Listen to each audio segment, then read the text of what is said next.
Okay, we're going to make our tempura dipping sauce, which is a pretty simple sauce, but with a lot of flavor. We're going to start with 2 cups of dashi. There's a separate lesson on making dashi.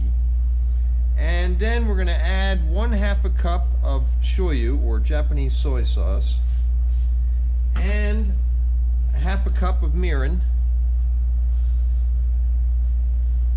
And then we're going to stir that up really well.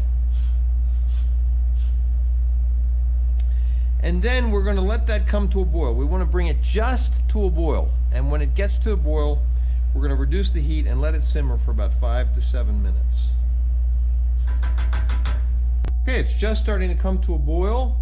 We're going to turn down the heat to low and let it simmer for about 5 to 7 minutes.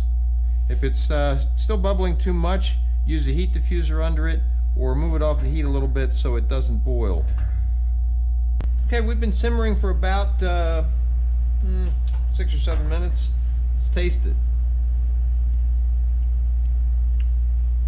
Oh, nice. That'll be great to dip the tempura in. Now we're going to keep this at room temperature until we're ready to serve. Now, if you are serving, pretty soon, leave it at room temperature. But if it's going to be hours or the next day or whatever, put it in the fridge and then bring it back to room temperature before you serve. Okay, let's plate up our dipping sauce.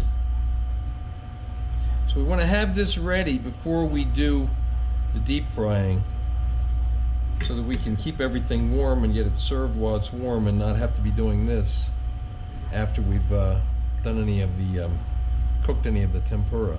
Okay, so we're putting some of the dipping sauce in each one of the dipping bowls for each one of your guests.